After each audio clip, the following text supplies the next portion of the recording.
Mariyam trade centres and Chowpatty chaat restaurant അവതരിപ്പിക്കുന്ന public Kerala open talk നിങ്ങൾക്ക് മുന്നിൽ തുടങ്ങാൻ പോവുകയാണ്. ഇവിടെ എത്തിയിരിക്കുന്ന രാഷ്ട്രീയ പ്രവർത്തകർ, പൊതുപ്രവർത്തകർ, ഉദ്യോഗസ്ഥർ, മറ്റെല്ലാവരെയും ഈ പരിപാടിയിലേക്ക് സ്വാഗതം ചെയ്യുന്നു. ഓക്കെ, പബ്ലിക് കേരളയുടെ ഓപ്പൺ ടോക്ക് ഇവിടെ തുടങ്ങാൻ വേണ്ടി പോവുകയാണ്.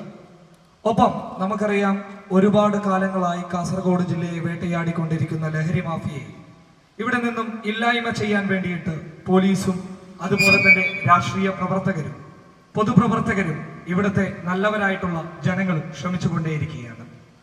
പക്ഷേ എന്തുകൊണ്ടും നാൾക്കുനാൾ വളർച്ചയല്ലാതെ ഒടുക്കം കാണാൻ നമുക്ക് സാധിക്കാതെ പോകുന്നു. ഇതിനൊരു പരിഹാരം എന്താണ്? കഴിഞ്ഞു പോയത് അവിടെ നിൽക്കട്ടെ, ഇനി എന്ത് എന്നുള്ള ഒരു ചോദ്യത്തിനുള്ള ഉത്തരങ്ങളായിരിക്കണം ഓപ്പൺ ടോക്കിൽ നിങ്ങൾ എനിക്ക് തരുക, ജനങ്ങൾക്ക് തരുക. നമ്മൾ കടക്കാൻ പോവുകയാണ്. ആദ്യമായിട്ട് കാസർഗോഡിന്റെ ജനഹൃദയങ്ങളിലേക്ക് തുളച്ചു കയറിയ മനോഹരമായ, അതല്ലെങ്കിൽ ജനങ്ങൾക്കിടയിലേക്ക് സാമൂഹ്യ പ്രവർത്തനത്തിന്റെ പുതിയ വേരുകൾ ഉറപ്പിച്ച ഇരിട്ടി മുഹമ്മദ് സാഹിബിൽ നിന്ന് തന്നെ നമുക്ക് ആദ്യം തുടങ്ങാം.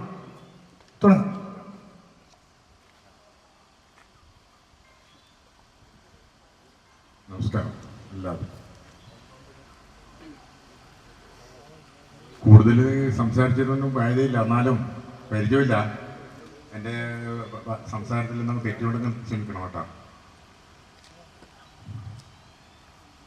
ഞാനൊരു 3-4 മാസം മുമ്പേ പറഞ്ഞാണ് ഗഞ്ചാവിൻ്റെ ആൾക്കാരെ പറ്റി ഞാൻ വളരെ നിങ്ങളോട് ഒരുപാട് ആൾക്കാരോട് ഞാൻ വീഡിയോ മറ്റു ചാനലിൽ സംസാരിക്കലുണ്ട്, വാട്സപ്പിലെല്ലാം ഞാൻ സംസാരിക്കലുണ്ട്.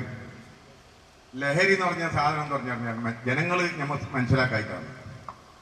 നമ്മളിപ്പോൾ ഒരു കാസർഗോഡ് ഒരു സ്ഥലത്ത് വിൽക്കുന്നു, ഇവിടെ നമ്മൾ ആൾക്കാർ ഇവിടെ വീടിൻ്റെ പരിസരമുണ്ടെങ്കിൽ ഇവിടെ എന്ത് നടക്കുന്നെന്ന് നമ്മൾക്ക് അറിയാതിരിക്കില്ല. പക്ഷെ അത് കാണിച്ചു കൊടുക്കില്ല, പേടിയാണ്. അവർ നമ്മളെ ഭീഷണി ചെയ്യും. പിന്നെ കൊന്നൂറെന്ന് പറഞ്ഞ് പേടിക്കണ്ട. മനുഷ്യനെ എപ്പോഴായിട്ട് ജനിച്ചാൽ മരിക്കേണ്ടി തന്നെ വരും. അത് മരിക്കാൻ ആരും ബാക്കിയാവില്ല. അതുകൊണ്ട് മദ്യം, ലഹരി സാധനം എന്തുണ്ടെങ്കിലും ജനങ്ങൾ കാണിച്ചു കൊടുക്കണമെന്ന്. അതിലെന്താന്ന്, എങ്ങനെയായിട്ട് ജനിച്ചില്ലേ മരിക്കേണ്ടി വരും. എന്നോട് ഒരുപാട് ആള് പറഞ്ഞു, നിങ്ങൾക്ക് എന്താ പേടിയില്ലേ, നിങ്ങൾ ആരെങ്കിലും കൊന്നല്ലാന്നോ? അത് മരിക്കേണ്ടെന്നല്ലേ. എനിക്ക് എത്രയോ പിന്തുണ ജനങ്ങൾ ആടുന്ന ഇവിടുന്ന് എല്ലാം ആൾക്കാർ പറയുന്നുണ്ട്. ഉമ്മച്ചാ, നിങ്ങൾക്ക് എത്രയോ ആൾക്കാർ നിങ്ങളെ കൂടെ ഉണ്ട്, നിങ്ങൾ പേടിക്കേണ്ടാവും. എന്റെ മൂക്കിൽ പറ്റി വെച്ച ശേഷമല്ലേ ജനങ്ങൾ ഉണ്ടാവും, എന്നെ കൊല്ലുപാരൊക്കെ ഉണ്ടാവും ആള്. ഇതൊന്നും ചിന്തിച്ച് കാണാൻ കാര്യമില്ല. നമ്മളെല്ലാവരും നമ്മളെ നാട്ടിനെ നമ്മൾക്ക് നന്നാക്കാൻ കഴിയും, പറ്റില്ല. നിങ്ങൾ ചിന്തിക്കില്ല, പേടിയാണ്. ഒരു മനുഷ്യനെ പേടിക്കണ്ട. പടച്ചവന് ഒരുത്തനുണ്ടെങ്കിൽ ഓൻ എന്ത് സമയം നമുക്ക് കണക്കൂട്ടിയിട്ടുണ്ട്, എവിടെ മരിക്കണോ എവിടെ മരിക്കണ്ട, എവിടെ എത്ര സമയം ഉണ്ടാവും നമ്മൾ കണക്കാക്കണം, നമ്മൾ മനസ്സിൽ കണക്കൂട്ടണം. അത് ആരെ കൊണ്ട് ഉണ്ടാക്കിയാൽ കഴിയില്ല. ഒരാൾ 2 പിസ്റ്റൂൾ വെച്ചിട്ട് 2 വരുന്നുണ്ട് നമ്മളെ ബോഡികളേക്ക്, എതിർന്ന് വെച്ചിട്ട് ഉണ്ടാക്കും. അതൊന്നും ഒരു പ്രശ്നമില്ല. നമ്മൾ എന്താക്കണം നമ്മളെ നാട്ടിൽ ഇന്ന സ്ഥലമൊന്നും ഞാൻ പറയുന്നില്ല, എല്ലാ സ്ഥലത്തും എല്ലാ പരിപാടി എല്ലാ ലഹരിയും അതും ഇതും, പിന്നെ കഞ്ചാവും ഗുളിയും ഒരുപാട് പിന്നെ പ്രശ്നങ്ങൾ എല്ലായിടത്തും ഉണ്ട്. അത് നമ്മളെ സ്ഥലത്ത് നമ്മൾ കാണിച്ചു കൊടുക്കണം. ഇല്ലെങ്കിൽ പിന്നെ ഡിപ്പാർട്ട്മെന്റ് എല്ലാ സ്ഥലത്തും കാണൂല, എല്ലാ സ്ഥലത്തും ഡിപ്പാർട്ട്മെന്റ് കാണൂല. അപ്പൊ നമ്മൾ എന്ത് ചെയ്യണം പറഞ്ഞാൽ നമ്മൾ കാണിച്ചു കൊടുക്കണം. ഗവൺമെന്റ് കണ്ണ് തുറപ്പിക്കണം.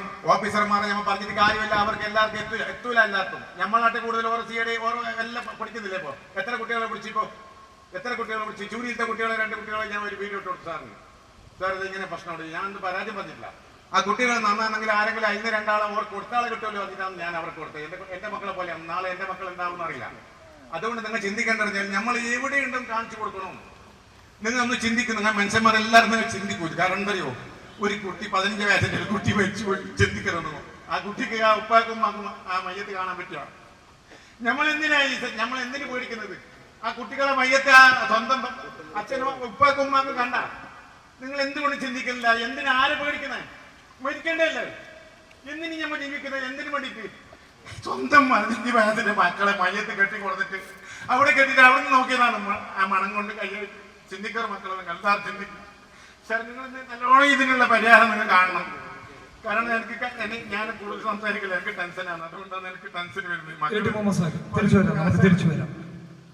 അതുപോലെ തന്നെ assistant commissioner Mohan Kumar sir എന്തു പറയുന്നു? കാസർഗോഡ് ജില്ലയിലെ ഈ വളർന്നു വരുന്ന മാഫിയ സംഘങ്ങളെ ഏത് രീതിയിൽ പ്രതിരോധിക്കാൻ തുടങ്ങാം? എവിടെ നിന്ന് തുടങ്ങണം? എന്താണ് താങ്കളുടെ അഭിപ്രായം? തുടക്കം ഇന്ന് രാവിലെ ഒരു തുടക്കം ഉണ്ടായിരുന്നു. അത് നമ്മുടെ ഈ കാസർഗോഡിന്റെ തൊട്ടടുത്തുള്ള കളനാടാണ്. അതിപ്പം ഇദ്ദേഹം പറഞ്ഞതുപോലെ ഒരു കുട്ടി 4 ദിവസം മുന്നേ കാണാതായി, റെയിൽവേ ട്രാക്കിൽ മരിച്ചു കിടന്നിട്ട് ആരും അറിഞ്ഞില്ല. അങ്ങനെ ഒരു സംഭവം ഉണ്ടായി. അതും ഇതുപോലെ ലഹരി കരുതപ്പെട്ടോ ലഹരി നിർബന്ധിച്ചു കഴിപ്പിച്ചോ ഇങ്ങനെയുമാണ് ആ സംഭവം. അത് കേസ് അന്വേഷിച്ചുകൊണ്ടിരിക്കുകയാണ്. അതിനകത്ത് കുറ്റവാളികളും അവരുടെ സമപ്രായക്കാരായ പിള്ളേരാണെന്നാണ് പറയുന്നത്. തീർച്ചയായും ഏത് രീതിയിൽ ഇതിനെ പ്രതിരോധിക്കാൻ വേണ്ടി പറ്റും? അതിപ്പം ഏതൊരു കുറ്റകൃത്യം നടക്കാൻ സാധ്യതയുണ്ടെന്ന് ഏറ്റവും എളുപ്പം അറിയാവുന്നത് ആ സ്ഥലത്തിന്റെ സമീപവാസികളായിരിക്കും, അല്ലെ അവരെ നിത്യവും കണ്ടുകൊണ്ടിരിക്കുന്നത്.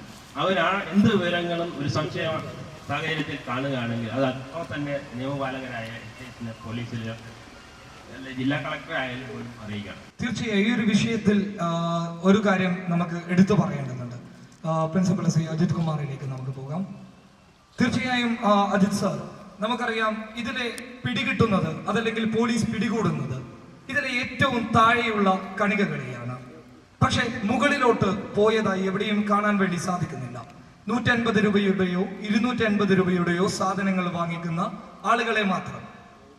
എന്തു പറയുന്നു ആ കാര്യത്തോട്? കഞ്ചാവ് നമ്മുടെ നാട്ടില് നമ്മുടെ വീട്ടുപടിക്കൽ എത്തി നിൽക്കുകയാണ്. ഓരോ വീട്ടുപടിക്കലും കഞ്ചാവ് എത്തി നിൽക്കുന്നു എന്നുള്ള യാഥാർത്ഥ്യം മനസ്സിലാക്കണം.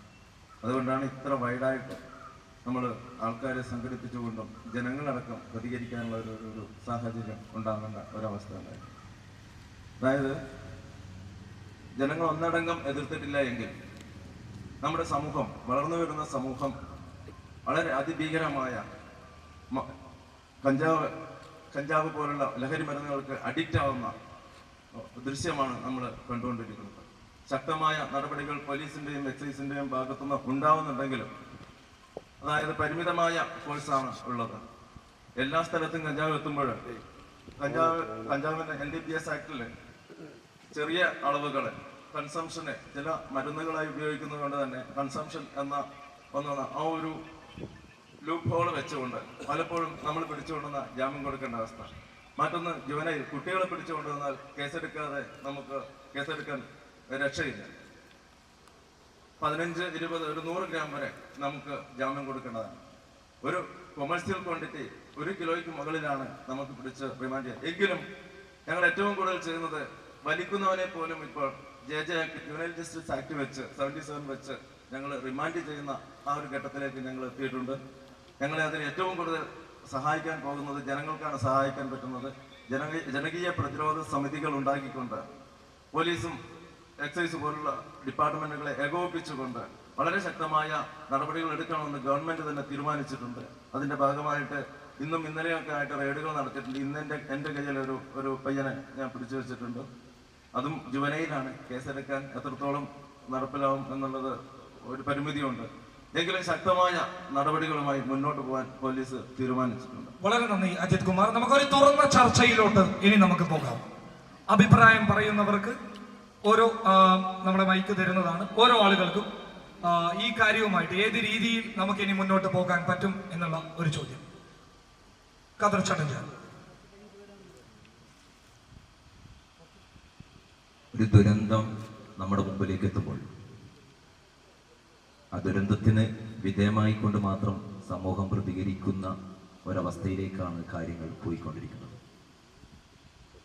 തീർച്ചയായിട്ടും ഇന്നും ഇന്നലെയും തുടക്കം കുറിച്ചതല്ല നമ്മുടെ നാടുകളിൽ കണ്ടുവരുന്ന ലഹരി പദാർത്ഥങ്ങൾ.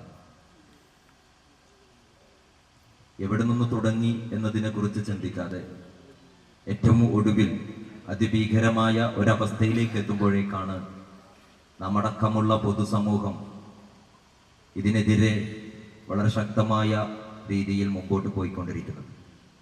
4ഉം 5ഉം ക്ലാസ്സുകളിൽ പഠിക്കുന്ന വിദ്യാർത്ഥികൾ പോലും ഇന്ന് സിഗരറ്റ് അടക്കമുള്ള സ്മോക്കിങ്ങിലേക്ക് കാര്യങ്ങൾ എത്തിയിരിക്കുന്നു എന്നാണ് ഈ അടുത്ത കാലത്ത് ഇതുമായി ബന്ധപ്പെട്ടുള്ള ഒരു ബോധവൽക്കരണവുമായി മുമ്പോട്ട് പോയിക്കൊണ്ടിരിക്കുമ്പോൾ നമുക്ക് കാണാൻ കഴിയുന്നു.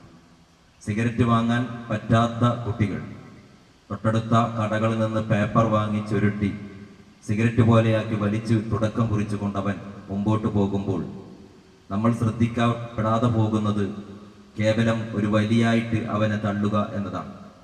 പക്ഷേ നാം അറിയുന്നതിനേക്കാളും അപ്പുറം അവർ വളർന്നു കഴിഞ്ഞു എന്നറിയുന്നത് ഇത്തരം ദുരന്തങ്ങൾ നമ്മളുടെ മുമ്പിൽ കാണുമ്പോഴും കേൾക്കുമ്പോഴുമാണ്. സമൂഹത്തിലെ മാറ്റങ്ങൾക്ക് വേണ്ടി നമ്മൾ പ്രതികരിക്കുമ്പോൾ ഒരുപക്ഷെ ഏറ്റവും കൂടുതൽ നമ്മൾ യോജിച്ചു പോകേണ്ടത് ഡിപ്പാർട്ട്മെൻറ്റും പൊതുസമൂഹവും ഒരുമിച്ച് കൊണ്ടുള്ള ഒരു ജാഗ്രത സമിതിയോ അതുപോലെയുള്ള കർമ്മ പദ്ധതികളോ ഒരുമിച്ച് ഏകോപിച്ചുകൊണ്ട് മുമ്പോട്ട് നീങ്ങിയാൽ മാത്രമേ ഒരു പരിധിവരെ ഈ സമൂഹത്തെ മാറ്റിയെടുക്കാൻ വേണ്ടി നമുക്ക് കഴിയുകയുള്ളൂ. നന്ദി കാത്തർ ചട്ടഞ്ചാൽ. നമുക്കൊരു തുറന്ന ചർച്ചയാണ്. ഏത് രീതിയിൽ കഴിഞ്ഞത് കഴിഞ്ഞു. ഒരു ഷോർട്ട് ബ്രേക്കിന് ശേഷം ടോപ്പ് ടൈമിലേക്ക് കടന്നു പോകാം.